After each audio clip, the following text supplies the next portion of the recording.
Regresamos a nuestro bloque internacional American Mining, siempre enlazado desde Wall Street, Nueva York, con José González, quien es editor de la sección internacional de la revista Rumbo Minero, y como siempre le damos la más cordial bienvenida. ¿Cómo estás, José? Y un feliz y venturoso 2024. Muy bien, César, igualmente. Un gran año en este que ya iniciamos. Efectivamente, y el que ha fenecido, José, ha sido un año muy complejo para la minería metálica, dado que mientras que por un lado se plasmaba, se afianzaba la idea de la descarbonización de la generación de energía, y esto se vio reflejado en los acuerdos del COP28, sin embargo, por otro lado, no se ha visto un incremento en la cotización de los metales. ¿Qué nos espera para el año 2024 en la industria? Es correcto, César. Según JP Morgan, el 2024 será un año de convicción disminuida, ya que el PIB global se desaceleraría por debajo del potencial del 2% en la primera mitad del año, y la inflación subyacente se mantendría estable en 3% en los Estados Unidos, generando que los bancos centrales mantengan políticas monetarias restrictivas. Se espera que las tasas podrían bajar, pero sigue siendo una expectativa al 50% de probabilidades, lo que haría que los márgenes de beneficio se compriman y las condiciones financieras sigan siendo duras. Según el Banco de Inversión, las tasas de interés de finales de ciclo y la inflación seguirán siendo un tema global en los mercados globales, lo que seguiría afectando las expectativas frente a la cotización de metales y minerales. Así, revisemos los contratos en este año que empieza futuro en los mercados de materias primas. Los futuros del oro, al cierre de este año, al inicio de este año, al cierre del año pasado, al inicio de este año, establecían que el más precioso de los metales podría estar cerrando el año 2024 en niveles de $2,126 la onza, a pesar de que los gold bugs, los fanáticos del oro, apuestan por cotizaciones que superen los niveles de 2,200. En el caso del cobre, los contratos a futuro en este año que empieza cotizan a $3.9 la libra. Sin embargo, los analistas proyectan que las cotizaciones podrían superiores a los $4.5 la libra para el 2024 y superiores a los $5 la libra para el próximo año, en virtud de incrementos sustanciales en la capacidad de fundido y refinación de cobre, particularmente en la India, que harían evidente el esperado déficit entre oferta y demanda del metal, que es más o menos inevitable en función de los acuerdos establecidos en la COP28. En el caso del litio, los contratos a futuro del Chicago Mercantile Exchange abren el año con cotizaciones básicamente planas con relación al 2023. Todavía no hemos visto y tomarán cierto tiempo ver la demanda masiva de automóviles eléctricos que se esperan en los Estados Unidos y Europa. En todo caso, las perspectivas de los traders, que son los operadores de los mercados financieros, difieren de los analistas, que argumentan condiciones estructurales vis a vis el sentimiento frente a dinámicas económicas globales que suelen reflejar la perspectiva de estos operadores. Será en todo caso, César, un año de retos para la minería global. Correcto. José, por otro lado, el petróleo, que debió romper récords históricos en el 2023 y que cerró el año con cotizaciones bastante modestas, tomando en cuenta los riesgos geopolíticos que persisten a nivel global, ¿será capaz de recuperar cotizaciones a futuro en este 2024? Situación compleja la del petróleo, Miguel. Los contratos de Brent, que como sabes es el crudo del Mar del Norte, que es el marcador del precio del crudo, abren el año con cotizaciones que para diciembre del nuevo año de este 2024 de realizarse implicaría un declive en el precio por barril de más o menos 1%. Según los futuros, el petróleo, que cerró en $78 el barril el año pasado, cerraría en $77 el barril este año. El crudo se vería afectado por las mismas variables económicas que afectan la percepción en las cotizaciones de metales y minerales, con el agravante que los Estados Unidos, en función de la reactivación del fracking, el petróleo de esquisto, ya es superior al de Arabia Saudita o Rusia. Estados Unidos abre el año produciendo más de 13 millones de barriles de petróleo al día. En el caso del crudo también hay un disenso entre traders y stakeholders, quienes tienen compromisos y están directamente involucrados en la producción petrolera. La Agencia Internacional de Energía y la OPEP mencionan que la demanda podría crecer este año entre 1.1 millones de barriles diarios y 2.2 millones de barriles diarios, lo que mejoraría las cotizaciones hacia fines de año. En el aspecto corporativo en relación al petróleo, las adquisiciones durante el año pasado de Occidental Petroleum y Crown Rock y ExxonMobil y Pioneer Natural Resources, además de la anunciada de Chevron y Hess, indican que la consolidación de productores convencionales con productores de fracking apuntan a que hay una cotización corporativa. Se van a necesitar economías de escala para que las compañías petroleras sigan realizando ganancias importantes en la medida que los mercados esperan, independiente de todas esas dinámicas, que los precios del petróleo se mantengan estables. Es una buena noticia para los consumidores, no necesariamente para las compañías petroleras ni para los países que dependen del ingreso petrolero. José, muchas gracias como siempre por estas proyecciones y además las mismas que las vamos a seguir a lo largo del año 2024. Estaremos enlazados la siguiente semana. Encantado.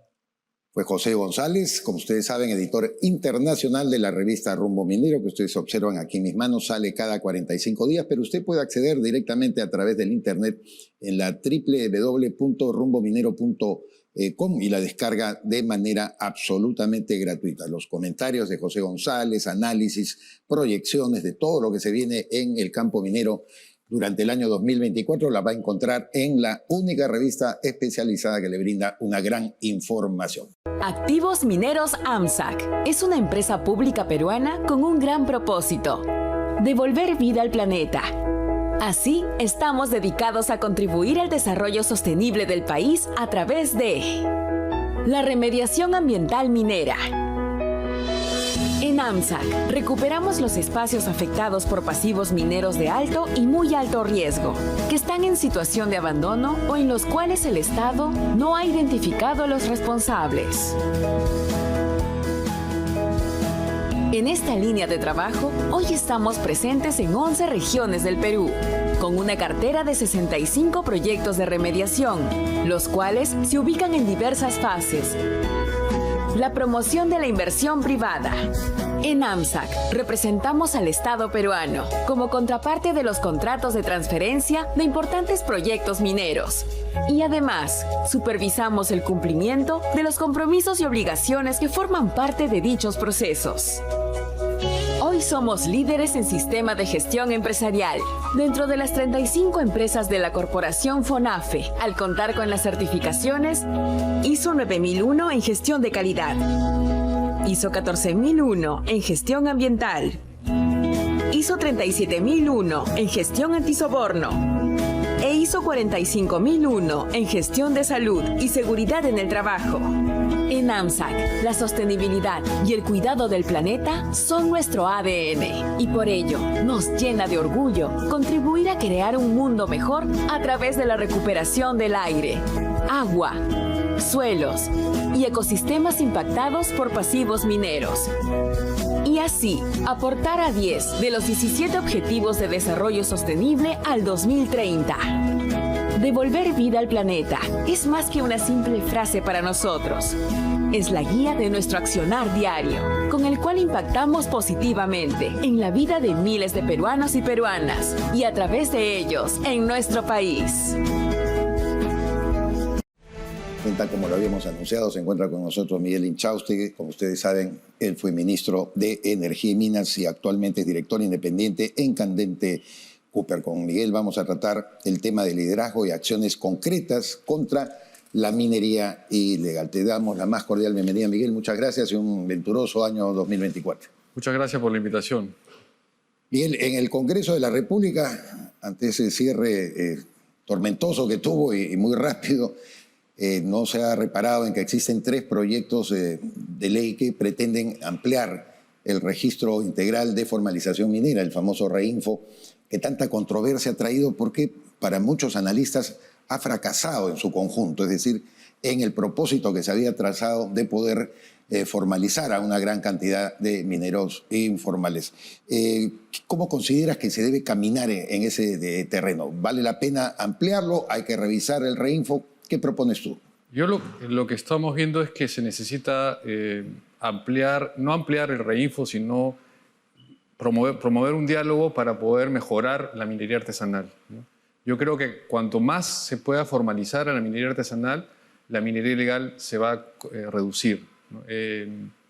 Existe una política de la MAPE que se trabajó en marzo del 2021 y concluyó en noviembre del 2022, que fue un esfuerzo multiactor y que de alguna forma ahí proponen varias iniciativas, una nueva ley de la minería artesanal, por ejemplo, en donde plantea la asociatividad entre mineros artesanales, plantea que mejorar el convenio con los titulares de la concesión, con los mineros artesanales, y de alguna forma en el tema del reinfo es muy claro, o sea, existe la información de que hay 88.000 inscritos en reinfo, de los cuales el 80%, 70.000, están suspendidos, y no necesariamente porque les falte algunos temas, sino porque no quieren cumplir con los temas ambientales y de permisos que se necesitan, que son mínimos, y que obviamente ahí es donde se está camuflando la minería ilegal. Entonces yo creo que en el reinfo no es ampliar el plazo, sino es acotarlo, aprobar esta ley nueva de la formalización minera y esos 70.000 eliminarlos, ¿no? Porque realmente solamente el 20% del reinfo es que realmente quiere formalizarse. El resto está lamentablemente usando ese mecanismo para poder los ilegales trabajar de esa forma, entre comillas, en vías de formalización, pero todos sabemos que no hay ninguna intención de formalizarse, ¿no? Miguel, si bien sabemos que hay bandas criminales detrás de todos estos ataques a operaciones mineras vinculadas al tema de la extracción del oro, ¿cabría la posibilidad que debido a la importancia que tiene para el mercado internacional el cobre, se pueda ver también amenazado esto de repente futuros ataques, también operaciones que tengan que ver ligadas a la extracción del cobre? Sí, lamentablemente los ataques que han habido en diciembre, ¿no? En Poderosa, después la semana siguiente lo que pasó en Poderosa hubo un ataque en Puno, son de oro, pero también hay mineros artesanales o ilegales de cobre, ¿no? Entonces, y porque el precio del cobre está subiendo, yo creo que ahí lo que deberíamos atacar es esto tiene que ser parte de una cruzada. Esto no es solamente un tema del Ministerio de Energía y Minas, se tiene que convocar a varios ministerios y definir un plan de corto, mediano y largo plazo, con objetivos claros y que sean medibles, ¿no? Yo recuerdo que en el 2019 se lanzó el Plan Mercurio, por ejemplo, para erradicar a los mineros ilegales de La Pampa.